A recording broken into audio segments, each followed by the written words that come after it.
later in my years, because initially in basketball, I was so focused in my craft that's what matters the most.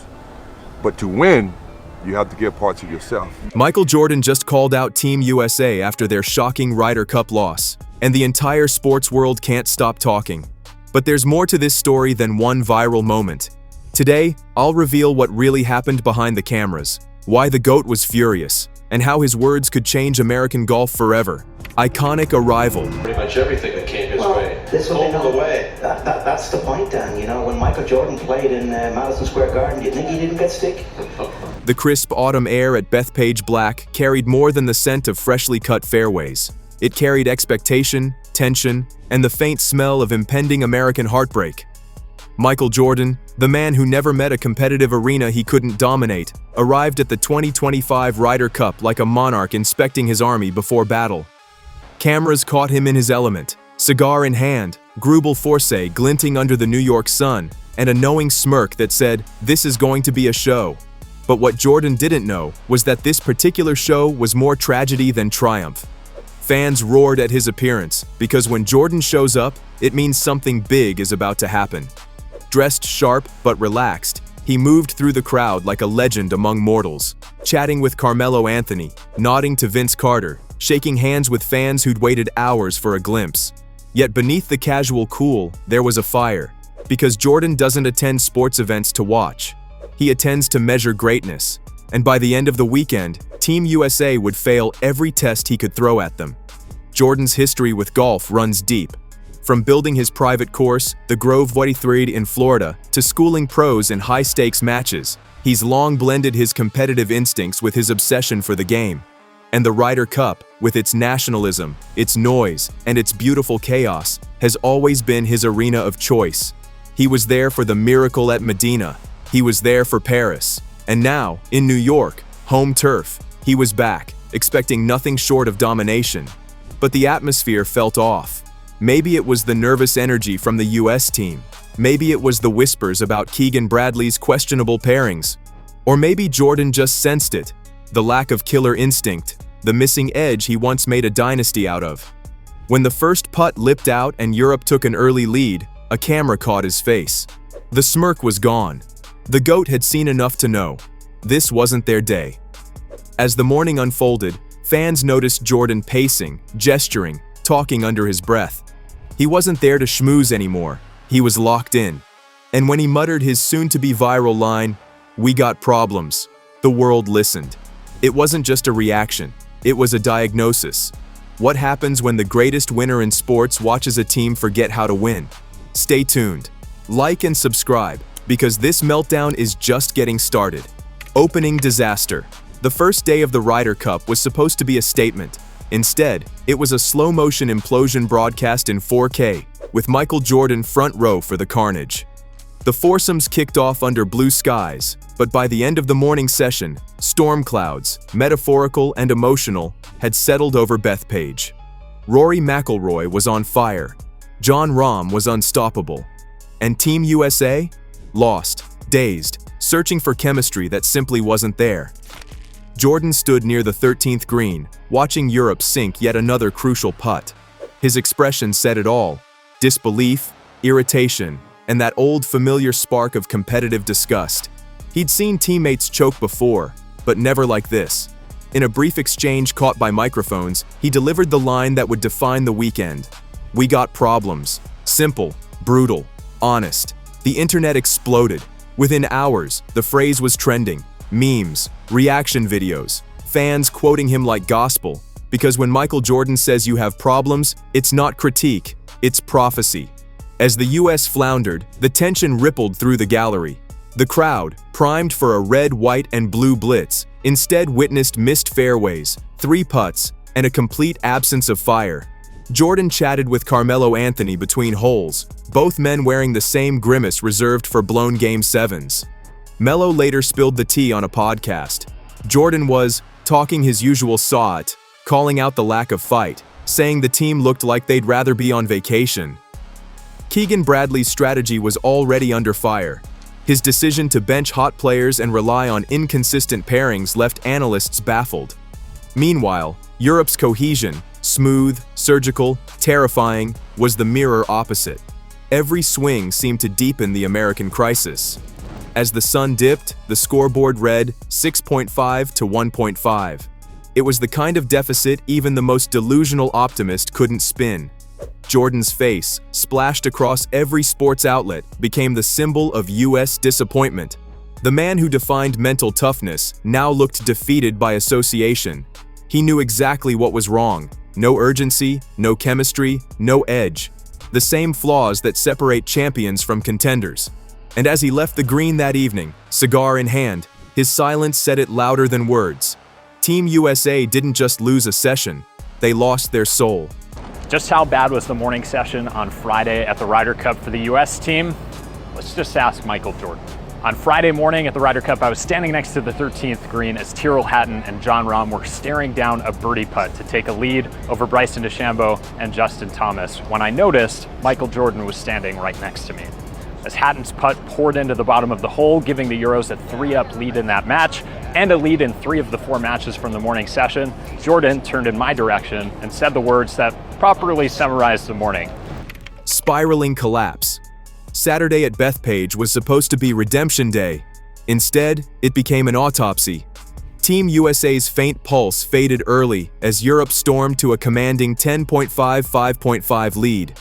The Americans looked like tourists with golf clubs. The Europeans looked like assassins. And somewhere between the 8th and 12th holes, Michael Jordan's frustration hit a breaking point. He'd seen collapses before, but not like this. The body language was off, the energy lifeless. Cameras caught him with arms crossed, muttering to himself, comparing their effort to the Bulls showing up to Game 6 half asleep. The frustration was contagious. Even Carmelo Anthony, who had tagged along as a spectator, looked like he wanted to suit up just to inject some fight. According to reports, Jordan's legendary trash talk didn't stop at the sidelines. He tried to fire up the players. A quick word to Scottie Scheffler here, a nod to Justin Thomas there. But his presence, once electric, now felt heavy, a living reminder of what real competitiveness used to look like. Europe, meanwhile, smelled blood. Rory McIlroy and Tommy Fleetwood dismantled pair after pair with clinical precision. Every European putt that dropped seemed to twist the knife deeper. Jordan grimaced, jaw clenched. Fans nearby described him as seething. The GOAT who'd built his career on composure and control was visibly fuming. When the day ended, the numbers were ugly. The US needed a miracle comeback on Sunday. But Jordan, the eternal competitor, knew better. He'd been in locker rooms after heartbreak before, but this was a collapse of spirit. The golf equivalent of quitting before the final whistle. And yet, as he walked away that evening, there was a flicker of defiance. He wasn't ready to write them off entirely. "We've seen crazier things," someone overheard him say. It was the kind of faint hope only a man addicted to comebacks could muster. But deep down, Jordan knew. Miracles don't happen for teams that stop believing. And Team USA looked like they'd already checked out. Final push. Sunday morning at Bethpage Black felt like a funeral dressed as a pep rally. The air buzzed with anxious patriotism. Chants of USA rang hollow, like a broken hype track looping on repeat. Team USA trailed 11-5, needing nothing short of divine intervention to turn it around. Enter Michael Jordan, still courtside in spirit, still radiating that same unshakable intensity that once silenced entire arenas. But even the GOAT couldn't conjure belief out of thin air. He was everywhere that morning, behind tee boxes, near greens, in the locker area, hyping players with what one insider called locker room sermons dressed as pep talks. Justin Thomas, one of the few bright spots, later revealed that Jordan had told him, "You don't need a crowd, you need conviction." Thomas went on to win his singles match. The rest of Team USA? Not so much. The European side, led by McIlroy, Fleetwood, and Rahm, stayed composed, almost eerie in their efficiency. Every time the Americans looked poised to flip momentum, Europe answered with another dagger. Jordan's face on the broadcast said it all, a mix of disbelief, irritation, and that unmistakable internal calculation of how do you let this happen? By mid-afternoon, the math was merciless. Europe just needed one more half point to clinch. Jordan, pacing near the 17th, muttered to a nearby fan, "This ain't about skill, it's about heart." It was both diagnosis and eulogy. Minutes later, Fleetwood drained a putt that sealed the 15-13 victory. The European celebration erupted. Confetti, champagne, flags, all while Jordan stood motionless, arms crossed, cigar unlit. Later reports claimed he privately labeled the performance a disaster. Others quoted him calling it embarrassing. Either way, the sting was real. This wasn't a man critiquing a golf team. This was a warrior watching a generation forget how to fight. The final image of Jordan leaving Bethpage, head down, hands in his pockets, became instantly iconic. Fans online joked that it looked like he'd just lost Game 7 again. But beneath the memes was something heavier: disappointment. America's greatest competitor had shown up expecting fire. Instead, he found a team running on fumes. The Ryder Cup wasn't supposed to break Jordan's faith in Team USA. But as the sun set over Bethpage, even he couldn't hide it. Golf's most patriotic weekend had turned into an unwatchable rerun of failure. Brutal honesty.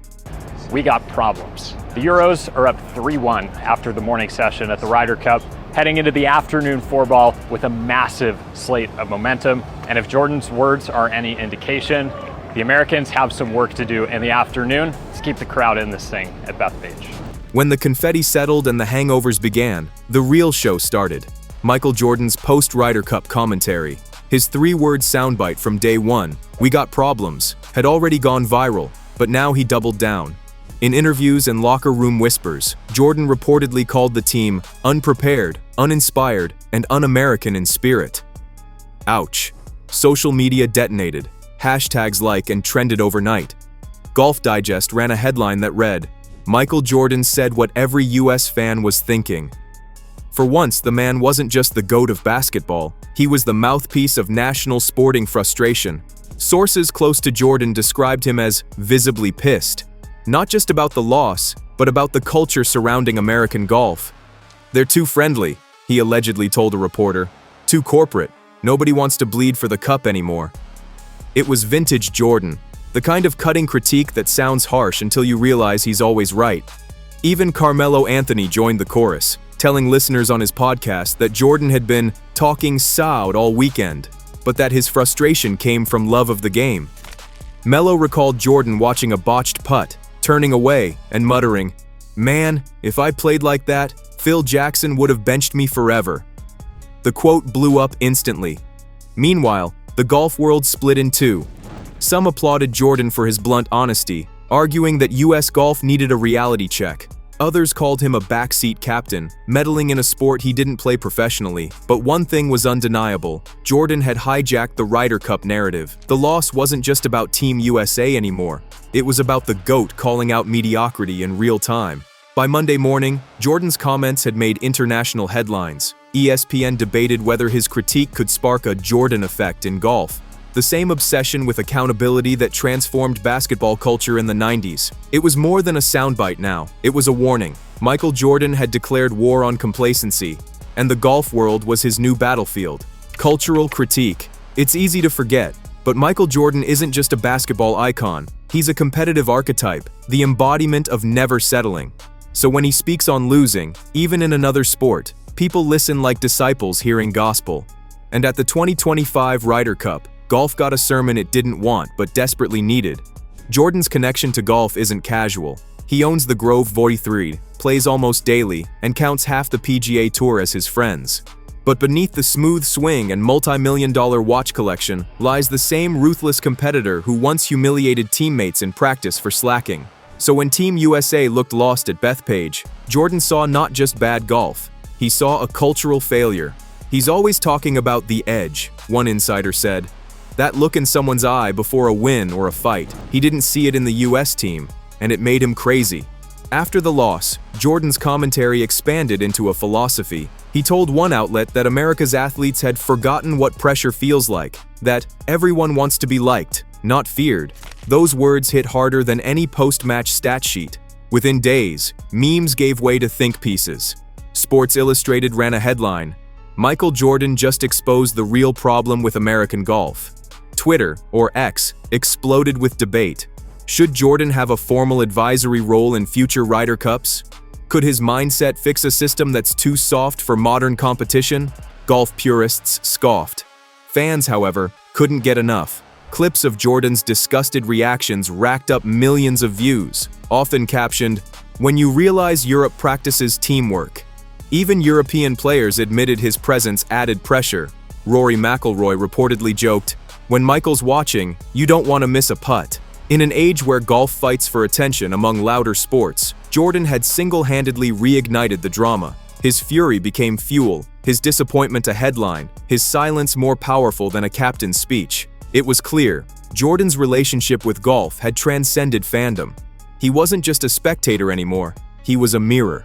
And America didn't like what it saw. Public fury. They were just destroyed by a European team who played remarkably better. And this is what happens when you return 11 of the 12 members of the European team from the victorious squad in 2023. And the only difference... The fallout was swift and unforgiving. The morning after Europe's victory, sports talk shows sounded like national morning broadcasts. Fans didn't just blame the players, they blamed the system. And they echoed one voice above all, Michael Jordan's. "Jordan's right," read one viral X post. "These guys play like it's an influencer tournament, not the Ryder Cup." Others were more savage. "We need MJ as captain in 2027. At least he'd make them cry their way to a win." Golf forums filled with debates about accountability. Keegan Bradley's captaincy became a punching bag, his decision-making questioned like a failed coach's playbook. The crowd behavior, once a proud part of American golf, was suddenly seen as toxic, booing, heckling, even jeering their own team. Jordan, though, didn't blame the fans. He blamed performance. "Crowds feed off passion," one insider quoted him. "If the team doesn't show any, you can't expect them to cheer." By midweek, sports networks had turned Jordan into a reluctant prophet. The man who'd once bullied teammates into greatness had become the voice of national disappointment. Clips of him shaking his head went viral on TikTok, spliced with sad violin music and captions like, "When the GOAT realizes America's lost its grind." But something fascinating happened. The outrage turned into movement. Commentators started suggesting Jordan as an advisor, or even future captain. His name trended for days. Petitions popped up online titled, "Jordan for Ryder Cup 2027. Meanwhile, players tried damage control. Scotty Scheffler praised Jordan for his honesty, while Justin Thomas admitted, "It's hard to argue with the greatest competitor of all time." Translation: even they knew he was right. By week's end, the Ryder Cup loss wasn't just about golf anymore. It was about a national reckoning with mediocrity. And Jordan, unintentionally or not, had become the lightning rod. The message was clear. America didn't just lose a trophy, it lost its killer instinct. And Jordan was the only one brave enough to say it out loud. Future reckoning. Weeks later, the buzz still hadn't faded. Michael Jordan's Ryder Cup tirade had transcended the event itself. What began as a frustrated reaction at Bethpage Black had evolved into a movement, a demand for change. Golf insiders whispered that Jordan's influence might stretch into the next cup. His friendship with several PGA pros made it more than speculation. Some even claimed the PGA of America had quietly floated the idea of him as a motivational consultant for 2027's Adair Manor event. Because if there's one man who knows how to turn humiliation into legacy, it's Michael Jeffrey Jordan. His message, distilled through headlines and hot takes, was simple: find the fight again. America didn't lose because it lacked skill. It lost because it forgot the grind. The same ruthless obsession that made Jordan a global icon.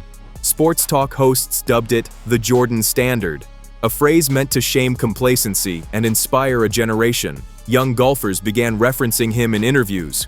Cooper Flagg, the Duke phenom who met Jordan that weekend, even said, "He made me realize greatness isn't about talent, it's about hate of losing." As the new golf season began, Team USA's loss became mythology, a cautionary tale of wasted potential. And every time someone rewatched the clip of Jordan muttering, "We got problems," it hit like prophecy fulfilled. Jordan's legacy in golf now stands at a strange crossroads. He's not a pro, not a captain, not even a formal critic, yet he looms over the sport like a conscience. A reminder that the game, like life, rewards those who refuse to accept mediocrity. So when the cameras return to Adair Manor in 2027, there'll be one unspoken question echoing through every swing and every missed putt. What would Michael Jordan say about this? Because after Bethpage, America learned the hard way. When the GOAT calls you out, you either change or you get left behind. And there it is. The weekend Michael Jordan turned golf's polite silence into public accountability. Team USA's loss wasn't just about missed putts or bad pairings. It was about attitude, hunger, and the slow decay of killer instinct. Jordan didn't attend the Ryder Cup to smile for cameras. He came to witness greatness. Instead, he left muttering a prophecy. We got problems. Now, his words echo louder than any scoreboard. The GOAT didn't just critique a team, he challenged a culture. Whether Team USA listens before 2027 is another story, but one thing's certain, when Michael Jordan calls you out, you either evolve or become the next viral failure. Like and subscribe, because the next time MJ shows up, it won't be to watch. It'll be to judge.